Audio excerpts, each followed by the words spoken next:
Brandon Johnson is out of control. Now, personally, I tried to throw Brandon Johnson a lifeline.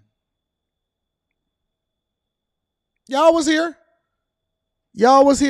You were here when I tried to throw Brandon Johnson a lifeline. And I said, listen, Brandon, maybe it's not 100% your fault what's going on inside of Chicago. Maybe you really do want to do the best thing for the people and you just managing this thing. Maybe you just the middleman. Maybe you just the fall guy. Maybe you just the person that got to go and deliver the bad news, but you're not the person that created the bad news. And so I am going to throw you a lifeline. And if you've noticed, shout out to Dr. Cloud. I got to read that shortly. If you noticed, I have not been bringing Brandon Johnson to the front of the congregation like I used to. I haven't. I've been chilling. I've been slow motion. I've been relaxing. I ain't been trying to bring Brandon to the front of the congregation. I said I'm going to give him a little reprieve because I was like, you know what? J.B. Pritzker is out there, the governor of Illinois, and he out there being incompetent. And then you got Biden over here. And so I don't know whose tentacles is in whose back and who's the puppet master and what's going on out here in these streets. But listen, I just can't ignore what's happening in y'all city. It's very hard when you guys are at the forefront of the congregation doing the worst things.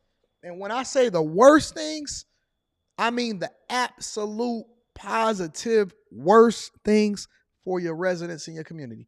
And it's almost like, how come y'all don't see it? Can y'all not see what's happening in your own streets? I'll give you an example, right? So we gonna narrate through this and we gonna smooth ride through this segment of the show.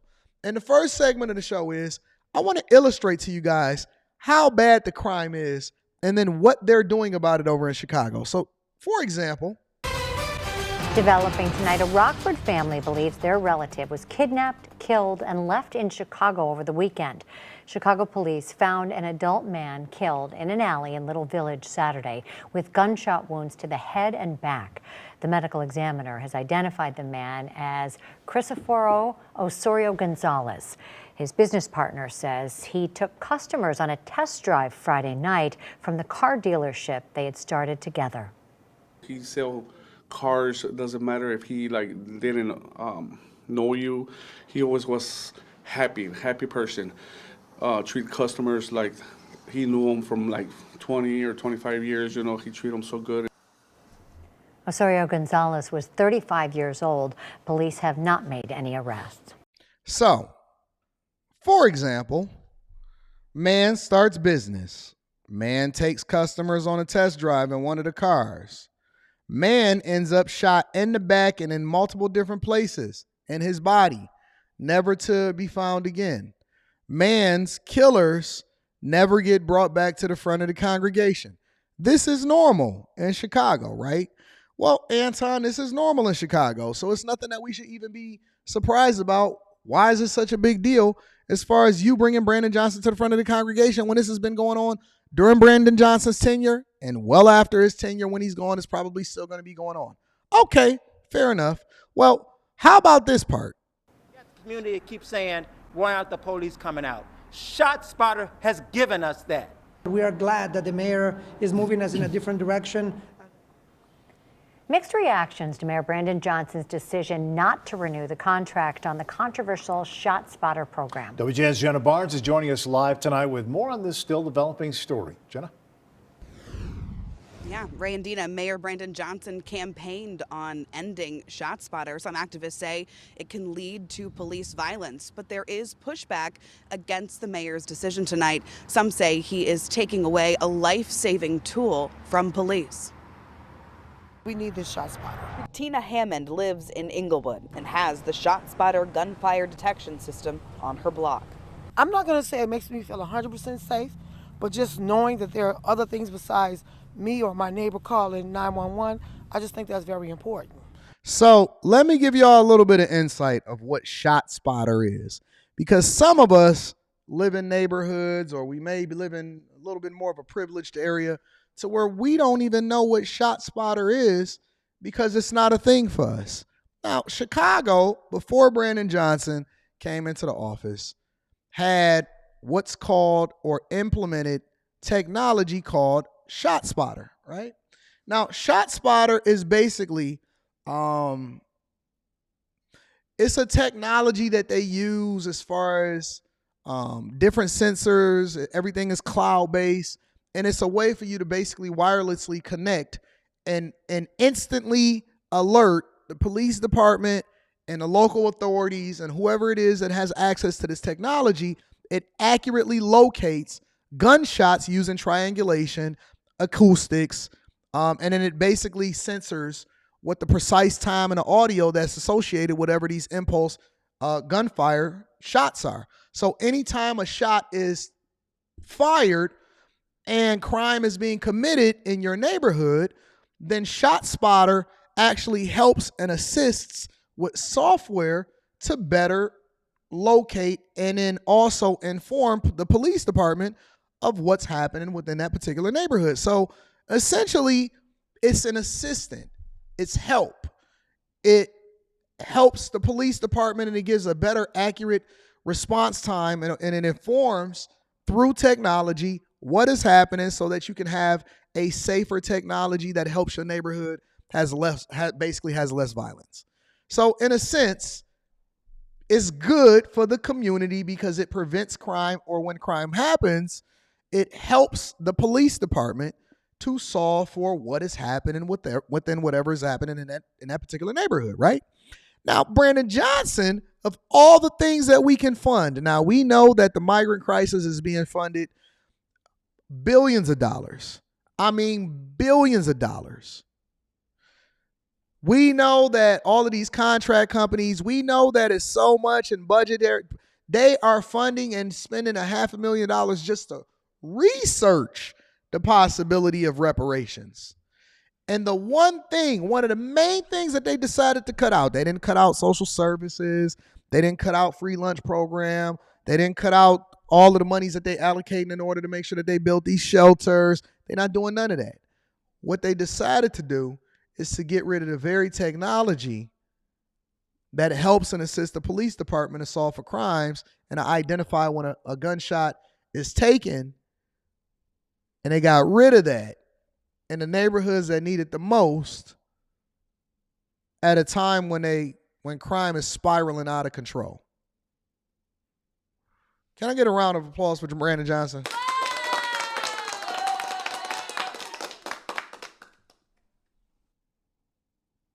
The residents, and you know what the excuse is that they're giving for this? Do you know what the excuse is that they're giving for it? Let me let you take a look a little bit further before I give you my synopsis. She joined a news conference alongside some alders outside a senior living community, denouncing Mayor Brandon Johnson's decision to end Chicago's contract with the company behind ShotSpotter. Chicago has spent nearly $50 million on the technology since 2018. At this senior building, I would constantly get calls about shootings. When they implemented ShotSpotter, those calls went down. Mayor Johnson is fulfilling a campaign promise by ending the city's use of the controversial system. A 2021 MacArthur Justice Center report found nearly 9 in 10 police deployments did not lead to evidence of gun-related crime. Critics say ShotSpotter leads to over-policing of marginalized communities. ShotSpotter leads to over-policing in marginalized communities. Shout out to O Block. ShotSpotter leads to over-policing in marginalized communities. I wonder if the Dope Boys is the ones that's funding this campaign to get rid of it. We don't need less police. We need more police officers. Every single day, I do a whole crime segment that shows somebody walking down the street, some random lady leaving her job, and then a bunch of hoodlums pull up on them.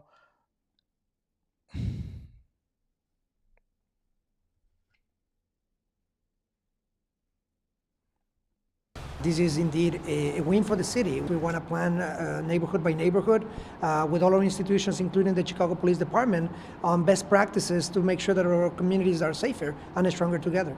The city saying in a statement, moving forward, the city of Chicago will deploy its resources on the most effective strategies and tactics proven to accelerate the current downward trend in violent crime.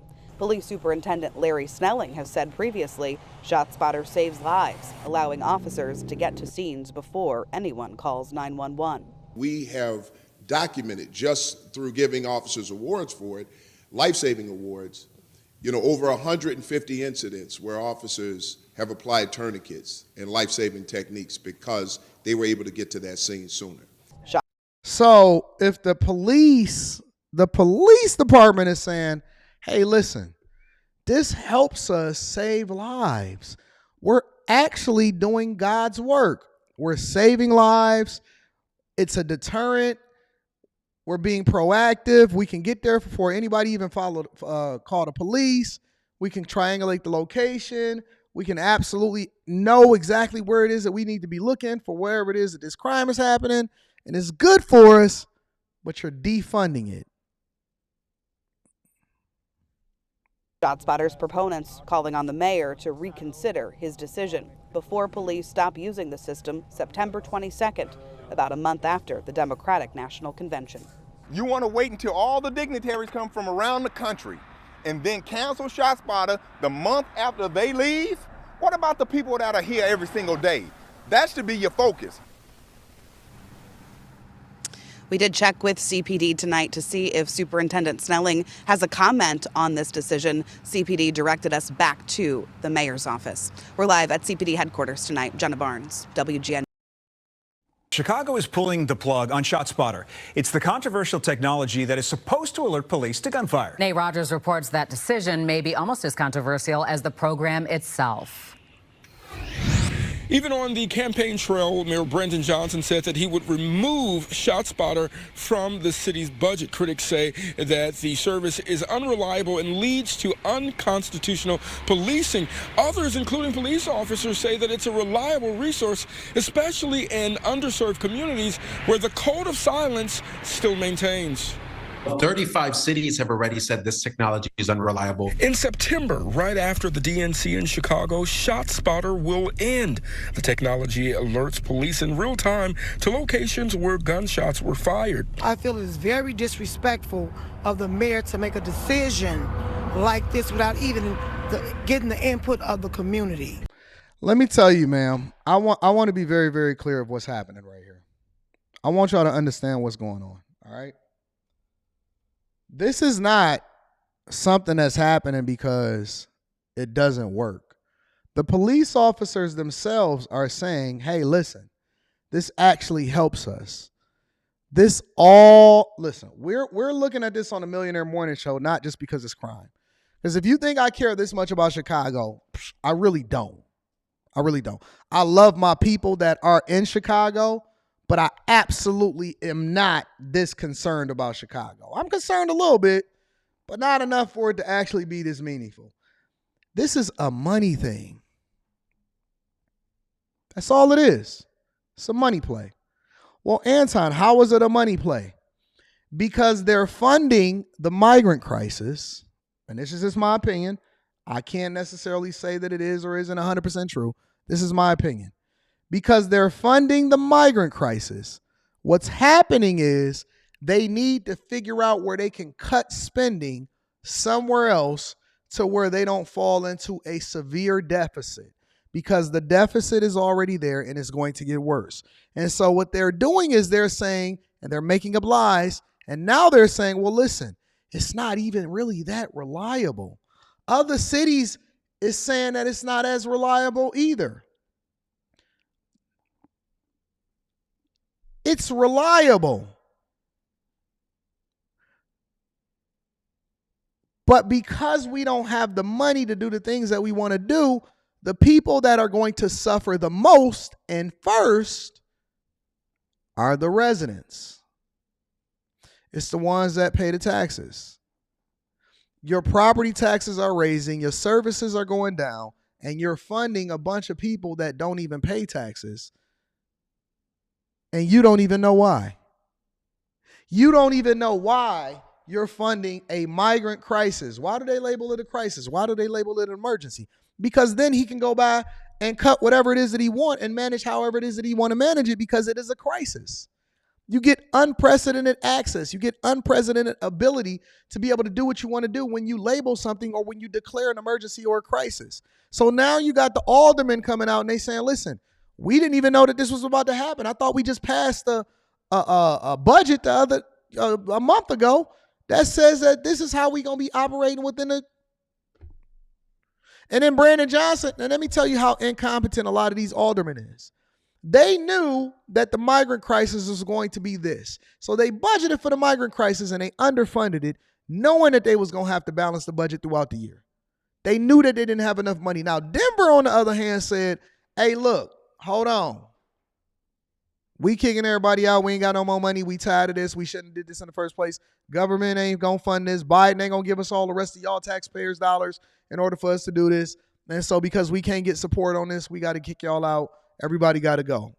I don't know where y'all going to go on, but y'all got to get the heck up out of here. That's what Denver said. Chicago and New York, they stubborn. And the one thing that I got from looking at Brandon Johnson is that when he say he is something, and let me tell y'all how idiotic a lot of y'all are over in Chicago. Yes, I'm going to put y'all at the front of the congregation too, because y'all are the ones that voted for him, and this is what he campaigned on. He campaigned on getting rid of this for political reasons, to be a part of the diversity, equity, and inclusion program, to make black people happy because y'all felt like we was being over-policed inside of our. I ain't never felt over-policed. When I see the police, when I see a whole bunch of police officers, for some reason I feel safer. I don't feel more fearful.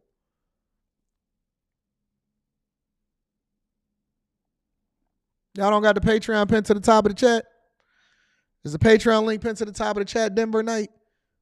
Somebody drop the link to the Patreon. I know it's in the description, but make sure it's pinned to the top of the chat. Somebody drop the link to the Patreon for Denver night. This is what y'all voted for, man. In place since 2018, ShotSpotter cost Chicagoans about $8 million annually. City Council members speaking in Inglewood today outraged by the mayor's decision not to renew the contract, saying with the department down more than 2,000 officers, many residents are not calling police. We're here to tell the mayor that he's wrong, that he needs to change his decision and listen to the community. Black and brown communities hear gunshots all the time.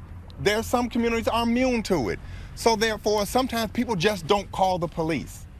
ShotSpotter saves lives. Why? Did y'all hear what they just said?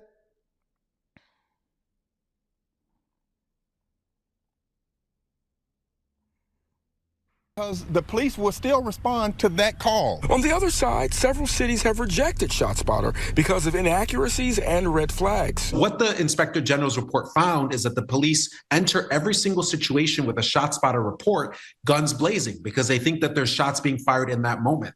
And in the case of Adam Toledo, what occurred is it led to that little boy, that 13-year-old boy, being shot and killed. In a statement, the mayor's office saying in part, quote, law enforcement and community safety stakeholders will assess tools and programs that effectively increase both safety and trust and issue recommendations to that effect. Former top cop Gary McCarthy also not a fan of the decision. I think it's a bad decision as far as catching bad guys and preventing somebody else from getting shot.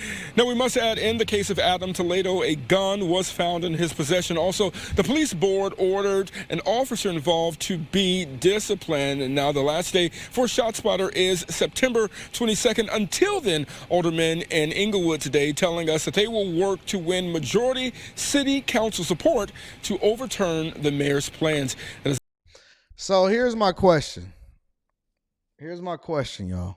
As we go through this show and we start to break things down and we get a better understanding of what it is that y'all voted for and why y'all voted for it. Here's my question.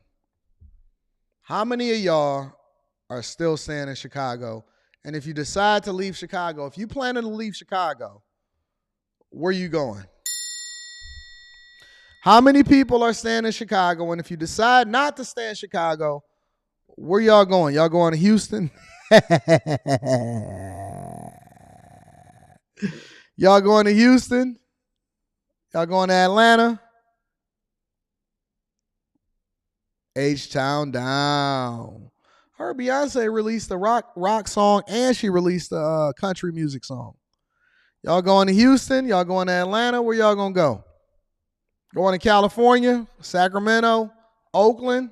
Want to move to Oakland? Jennifer says she's going to Italy. Now they coming to Texas. Y'all moving to Dalton? Indianapolis? Okay, Texas. Leave Texas. No, don't come to my city. We not open. We not open. We close. Don't come to Florida. No. They going to Texas, Southeast, North Carolina. Stay out of Miami. Wait a minute. Y'all not opening? Y'all not open to it? Texas ain't that bad.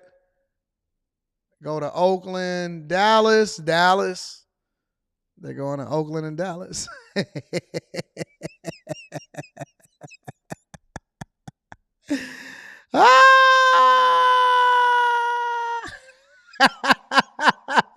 Y'all can go right up to Milwaukee. Milwaukee is right up the street from y'all.